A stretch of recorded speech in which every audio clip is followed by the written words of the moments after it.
네, 블록체인계의 지극히 개인적이고 편파적인 방송, 업계의 내밀한 속내를 시원하게 파헤쳐드리는 사심 토크입니다. 코인 생존 토크 실무자 회의 시작해보도록 하겠습니다. 오늘도 치열한 코인판 선봉에서 열일하고 계신 세 분 모셨습니다. 비트소닉의 신진욱 대표, 플레타의 박승호 대표, 블록노드 커뮤니케이션즈 정윤선 팀장 모시고 이야기 나눠보도록 하겠습니다. 세 분 안녕하세요. 네, 안녕하세요. 네, 반갑습니다. 자, 그럼 오늘 실무자 회의 주간 회의록 어떠한 안건들이 올라와 있는지 화면을 통해서 만나보도록 하겠습니다. 네, 국제자금세탁방지기구가 암호화폐 규제 권고안을 발표했습니다. 제도권 편입 혹은 산업 규제에 대한 기대와 우려가 공존하는 상황입니다. 비트코인이 개당 13,000달러를 넘게 상승했는데요. 비트코인 우세 지수가 17개월 만에 60%를 돌파했다고 합니다. 스위프트가 자체 결제 플랫폼 글로벌 페이먼트 이노베이션 블록체인 기업에 개방을 한다고 하는데요. 실시간 결제 수준의 서비스가 이용 가능하다고 합니다. 카카오 블록체인 계열사 그라운드X가 퍼블릭 블록체인 플랫폼 클레이튼 메인넷을 정식 런칭합니다. LG전자, 넷마블, 유니온뱅크 등 글로벌 대표 기업들이 클레이튼 공동 운영에 참여합니다. 네, 이번 주도 흥미로운 안건들이 눈에 띄는데요. 세 분께서는 어떠한 안건에 가장 눈길이 가시는지 궁금합니다. 한 분 한 분 여쭤보도록 하겠습니다. 먼저 신진욱 대표님, 오늘의 안건들 중에서 어떤 안건에 가장 눈길이 가셨는지 궁금한데요. 네, 저희가 지난 시간에 한번 다루긴 했지만 네. 이번에 드디어 이제 좀 규제 권고안이 이제 실제로 발표가 됐어요. 그래서 지난번에 잘 준비되어 있는 거래소들은 걱정이 없을 거다라는 제 의견을 말씀드린 적이 있는데 실제 권고안이 나왔으니까 그거에 맞춰서 한 번 더 이야기를 나누면 좋지 않을까 싶고요. 그리고 지금 비트코인이 굉장히 이제 많이 올랐기 네. 때문에 그거에 대해서 저희가 또 가볍게 또 이야기를 나눠보는 것도 또 좋지 않을까. 두 번째 안건도 좋은 것 같습니다. 네, 첫 번째와 두 번째 안건에 눈길이 간다고 이야기를 해주셨고요. 이어서 박승호 대표님께도 질문을 드려볼게요. 오늘 네 가지 안건 중에 어떤 안건에 눈길이 가셨을까요? 네, 우선은 두 번째 안건이 이슈화가 되지 않아도 어제도 이제 살펴볼 수밖에 없게 되는 안건인 것 같아요. 그래서 저도 이제 차트를 이제 보게 되고 비트코인 가격이 정말 많이 오르고 있구나. 누구나 지금 아마 다 한 번쯤은 쳐다보셨을 것 같아서 그 안건이 제일 눈에 가고요.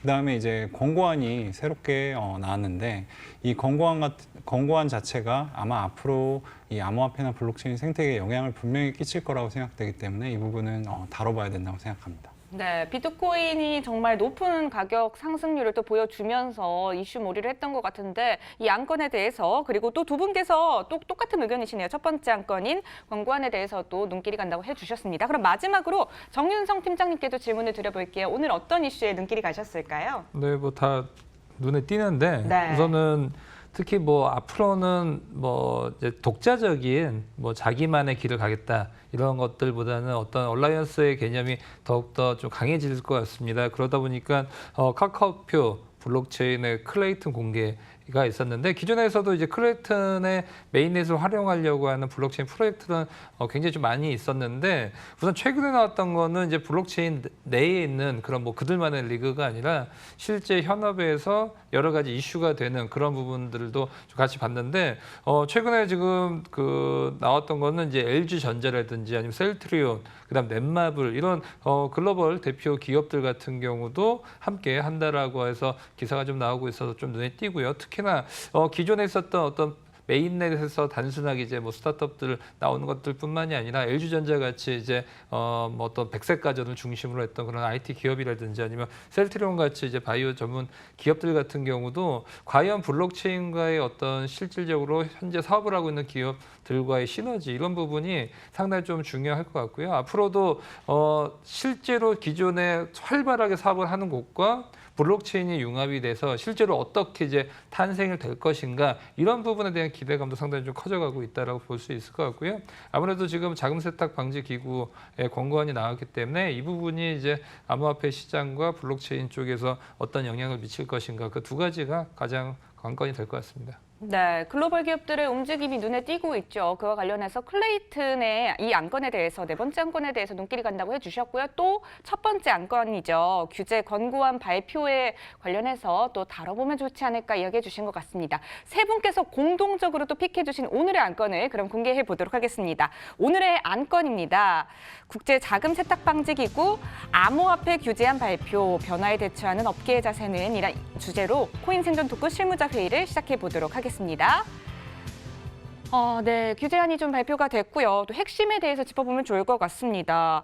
얼마 전에 어떤 내용이 담길지에 대해서 이야기를 나누긴 했었습니다만 또 결과가 나온 만큼 먼저 그 내용들을 조금 더 살펴보면 좋을 것 같습니다. 눈여겨봐야 할 내용들 어떤 것들이 있을까요? 정윤성 팀장님께 먼저 질문 좀 드릴게요.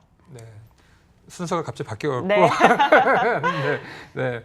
우선은 뭐 최근에 이제 바뀐 부분부터 좀 봐야 될 것 같아요. 그래서 네. 우선 가장 중요한 것은 이제 7-B 항목이 과연 이번 권고안에서 그대로 유지가 될 것인가 그런 부분도 좀 볼 수가 있는데 이제 여기에 대한 찬성에 대한 의견도 있고 반대되는 의견도 있었는데 우선은 좀 우려되는 부분은 이제 개인정보에 대한 침해에 대한 우려 이런 부분이 좀 계속적으로 나왔던 것 같고요. 아무래도 블록체인 암호화폐 어떤 탈중앙화와 그다음에 국가 간의 장벽 또 어떤 개인들의 어떤 익명성에 대한 보장 이런 부분에 대한 매력도가 상당히 컸었는데 이런 부분들 중에서도 어떤 개인 정보에 대한 부분을 이제 노출해야 되는 그런 부담감이 좀 있을 수 있고 이것이 결국적으로는 어떤 뭐 국제적으로 공조를 할 수 있는 그런 어떤 자금 세탁이라든지 아니면 범죄에 이용될 수 있는 우려가 더 우선인지 아니면 개인의 어떤 정보가 우선인지 이런 부분에 대한 논란은 계속될 가능성이 크지만 어쨌든 간에 글로벌적인 어떤 기준화는 상당히 좀 있어야 된다라고 좀 볼 수 있을 것 같고요. 그다음에 이제 트래블룰이라고 해서 이제 기존에 있었던 전통적인 금융기관이죠. 뭐 은행이라든지 이런 쪽에서 지키고 있었던 자금을 이제 어떤 특정인이 A라는 사람이 이제 B라는 사람에게 이체를 했었을 때 이 두 명의 개인 정보 뭐 이름이라든지 아니면 뭐 주소 이런 것들을 이제 금융기관이 이제 보관을 하고 있고 이것을 이제 정부라든지 이런 곳에서 정보를 원했을 때 이것을 이제 제공을 해야 되는데 이것을 그대로 이제 암호화폐를 취급할 수 있는 기관들에게도 이제 들어간다 이런 부분이 가장 큰 변화가 될 것이다라고 좀 보여집니다. 네, 개인정보 관련해서 또 그리고 여러 가지 또 짚어봐야 될 이슈들에 대해서 또 짚어주신 것 같습니다. 그런데 아무래도 거래소가 또 논란의 또 중심에 있지 않았을까도 싶은데요. 신진욱 대표님께 또 여쭤보고 싶어요. 이번에 또 발표된 권고안에 대해서 어떤 점에 좀 주목을 해서 보게 되시던가요? 저는 논란이라고까지 표현하고 싶지는 네. 않고요. 뭐 그렇게 크게 이변은 없었다. 뭐 이런 느낌이에요. 아무래도 국제적으로 하는 거다 보니까 이미 다 예고편이 있었던 것이고 네. 그 예고편을 벗어나는 수준이 이제 아니었던 거예요. 그리고 아무래도 또 이것도 그 국제적인 부분이 또 다시 들어갈 수밖에 없을 것 같은데 결국에는 저는 이건 최소한의 가이드라고 생각이 듭니다. 왜냐하면 이미 잘 하고 있는 거래소들은 이미 이걸 하고 있었어요. 그래서 네. 이미 큰 자금을 이체할 때는 저희 같은 경우에 거주지 증명 같은 걸 이제 서류를 받아요. 그래서 그런 것들이 이미 하고 있었고 큰 자금이 옮겨갈 때 그런 것들을 이제 하고 있었는데 여기에 이제 하나 더 플러스 되는 거는 외부 이제 지갑으로 나갔을 때 네. 그게 과연 어떤 곳이냐에 대한 부분 그리고 상호간에 정보를 과연 주고받을 수 있는 게 가능한 것이냐 이런 부분에 대한 논란들이 나오고는 있는데 뭐 하라면 전 하면 된다고 봅니다. 그래서 예를 들어 대신에 그 지갑 주소들이 약간 화이트리스트가 되겠죠. 그래서 네. 각각 협의되어 있는 거래소들끼리만 자금 이체가 가능하다.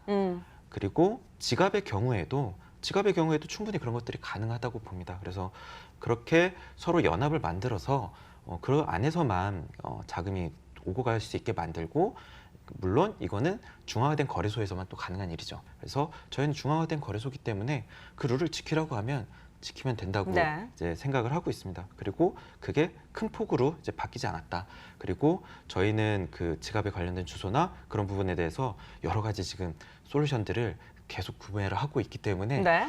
오히려 뭐 잘 됐다라는 생각이 매우 듭니다. 그래서 앞으로 이렇게 된다면 저희가 그 솔루션에 드는 비용들을 생각해 봤을 때 향후 가상화폐 거래소들, 작은 거래소들은 네. 진짜 생존하기가 이제 어렵다는 생각이 들어요. 그리고 그에 저는 뭐 바람직한 방향이라고 생각이 듭니다.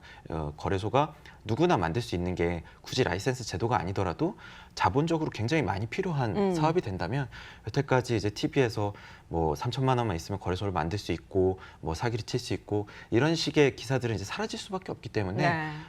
정부의 규제가 없더라도 자본 수준이 올라갈 수밖에 없다고 생각이 들어요. 네. 그 과정 내에서 자정이 많이 될 것 같습니다. 네, 그렇군요. 예정된 흐름이었다. 그리고 좀 최소한의 가이드 정도이지 않을까라고 이야기를 해주신 것 같아요. 자, 그렇다면 박승호 대표님께도 질문을 좀 드려볼게요. 프로젝트의 입장에서 봤을 때 이번 권고안 어떤 점을 좀 주목하면서 보셨을까요? 이번 권고안은 실질적으로는 거래소에 좀 영향이 많은 권고안입니다. 하지만은 이 권고안으로 인해서 아까 방금 신중 대표님이 얘기하셨듯이 건강한 거래소, 그다음에 미리 준비하고 있는 거래소가 살아남게 될 텐데요. 그럼 이제 거래소 숫자가 적어진다는 것은 곧 프로젝트가 이제 상장을 할 수 있는 거래소 숫자 역시나 제한이 된다는 얘기인데요. 그렇게 되면 저는 더 건강한 프로젝트가 살아남을 수 있는 환경이 마련될 발판이 될 거라고 생각이 듭니다. 네. 하지만은 거래소 숫자가 줄어든다는 것은 곧 거래소의 이제 영향력이 좀 파워가 올라간다는 얘기고요. 그때 거래소들이 얼마나 객관적으로 건강한 프로젝트를 발굴하고 그걸 상장시킬 수 있는지에 대해서 각 거래소마다의 좀 논의는 필요하다고 생각합니다. 그 부분이 잘 안 된다면은 이 프로젝트가 객관적이고 검증되는 부분에 있어서 의혹이 좀 있는 부분, 그다음에 향후에 프로젝트들이 좀 어떤 거래소에 좀 진행하는 데 있어서 이 기준점이 너무 다르다 보면 프로젝트 진행하기도 좀 어렵거든요. 그래서 그런 부분에 대해서는 거래소 측에서도 좀 생각을 해서 네. 진행해 줬으면 하는 바람이 있습니다.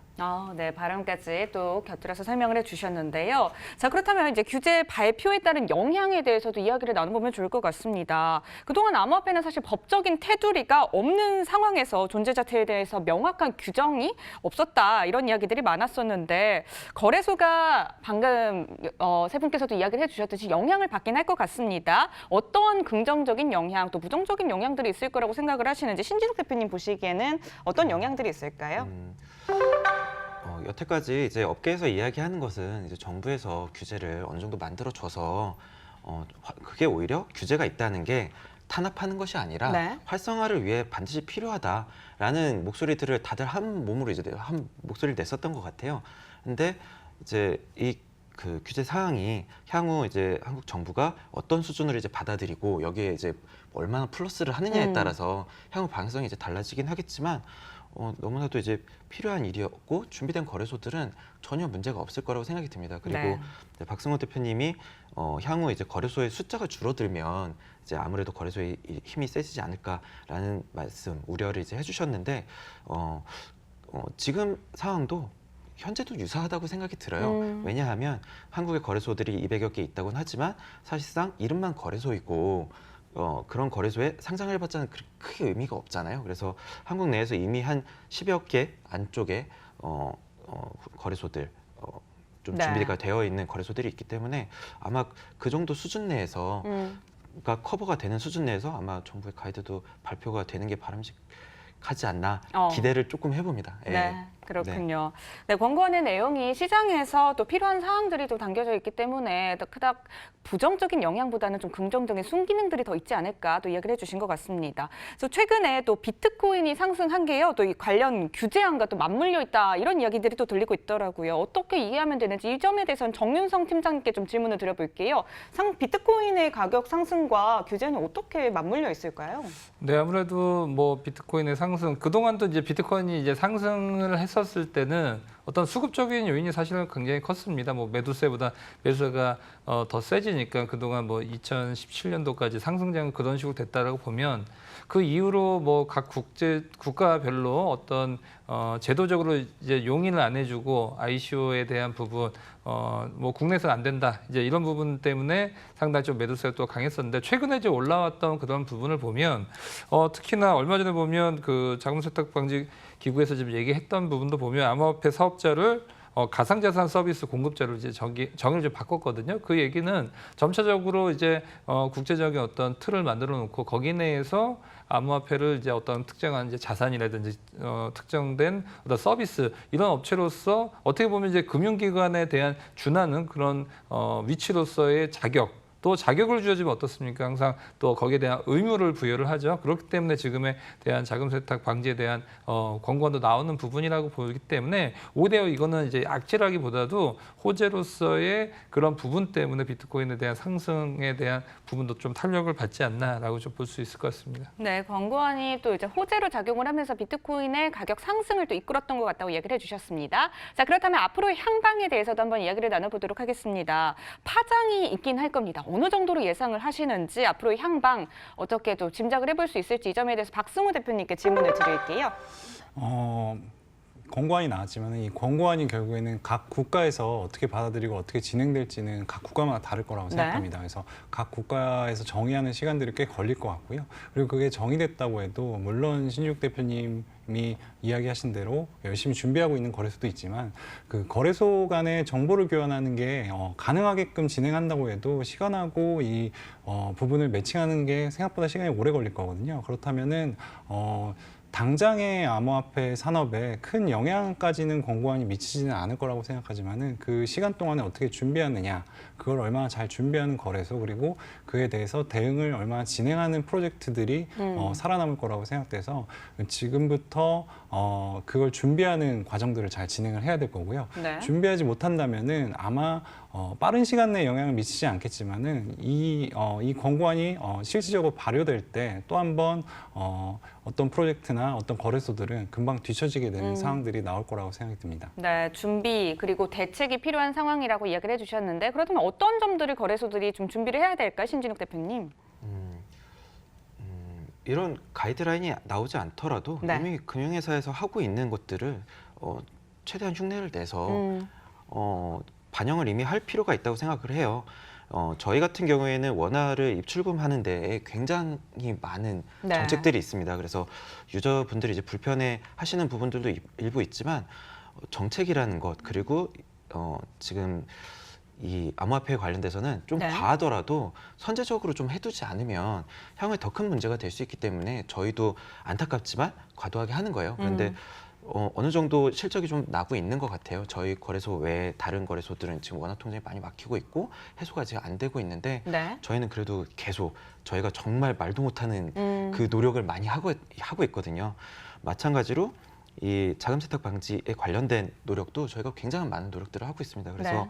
제가 생각하기에는 이거를 할 수 있는 거래소들이 정말 많이 없어요. 그래서 어쩌면 지금은 뭐 10여 개지만 향후 뭐 5개 뭐 또는 그 5개보다 조금 많은 숫자 10에서 5개 정도 수준밖에 되지 않을 수 있지 않을까 하는 네. 생각이 듭니다. 네, 그렇군요. 거래소는 선제적인 대응이 좀 필요하지 않을까 이야기해 주셨습니다. 자, 또 7월에요. 국제자금 세탁 방지기구의 한국 실사가 예정돼 있는데 이때는 우리가 어떤 점을 좀 관심을 가져보면 좋을까요, 정윤선 팀장님? 네, 우선은 이제 뭐 국제적인 이제 기준은 나왔고 이제 각 네. 국가별로 이제 좀 보는 거거든요. 그러다 보면 이제 뭐 각 국가별로 비슷한 암호화폐지만 사실은 이제 현업과의 어떤 특징은 또 각 국가별로 상당히 좀 다르고 그 또 국가별로 좀 달랐던 이유는 그동안 국가별로 어떤 암호화폐를 바라보는 구체적인 좀 스탠스는 좀 달랐었거든요. 그래서 이번에도 이제 한국 쪽에서 온다라고 보면 한국 뭐 거래소 중심으로 해서 현재 되고 있는 어떤 상황 이런 부분을 좀 파악을 하고 거기에 대한 또 구체적인 이제 권고안이 나올 수 있기 때문에 국내에서도 이제 열심히 준비했었던 그런 거래소들과 또 그렇지 않은 거래소들과의 어떤 뭐 금융위원회라든지 이런 정부기관에서의 어떤 가이드라인 이런 부분이 좀 더 구체화될 가능성이 좀 크다라고 좀 보여지고요. 그래서 지금 최근에 보면 이제 그 가상 계좌, 실명 계좌가 발급이 이제 되는 곳과 안 되는 곳, 또 추후에 이렇게 두 가지의 스탠스를 좀 어떻게 좀 바뀔 것인지 이런 데에 대한 부분 좀 봐야 될 것 같고요. 그래서 어떤 가이드라인이 조만간 이제 좀 나오지 않을까 싶습니다. 네, 정부기관의 가이드라인이 구체화될 수 있는 가능성이 있다고 또 이야기를 해주셨습니다. 자, 그럼 이쯤에서 세 분 오늘 나눈 이야기에 대해서 한 줄 평을 또 들어보도록 하겠습니다. 첫 번째로 신진욱 대표님께 질문을 드리도록 할게요. 한 줄 평 어떻게 내려주실 건가요? 네, 규제안들이 조금씩 나오고 있는 부분들은 매우 반가운 일입니다. 이제 준비된 거래소들의 시간들이 오지 않았나 하는 생각이 듭니다. 네, 준비된 거래소들의 시간이었다고 해주셨고요. 이어서 박승우 대표님께 또 한 줄 평 여쭤보도록 할게요. 네, 그 신준욱 대표님 한 줄 평을 이어서 그 건강한 거래소들이 이제 살아남는 환경이 된다면 이제 프로젝트도 마찬가지로 더 건강한 프로젝트가 발전하는 그런 환경이 마련될 거라고 생각합니다. 네, 거래소와 더불어서 프로젝트도 더 건강한 프로젝트들이 살아남을 수 있을 것 같다 이야기해 주셨고요. 마지막으로 정윤성 팀장님께도 여쭤볼게요. 한 줄 평 어떻게 남겨주실 건가요? 저도 앞에서 이제 끝말잇기식으로 이제 네. 건강한 거래소, 건강한 프로젝트 또 어떤 제도권 내에서 암호화폐 전체적으로 건강한 성장을 하는 것이 이제 좋겠다라고 좀 볼 수 있을 것 같습니다. 네, 세 분께서 끝말잇기를 하듯이 이렇게 또 한 줄 평을 남겨주셨네요. 네, 지금까지 비트소닉의 신진욱 대표, 플레타의 박승호 대표, 블록노드 커뮤니케이션즈 정윤성 팀장 이 세 분과 함께했습니다. 오늘 나와주셔서 고맙습니다. 감사합니다.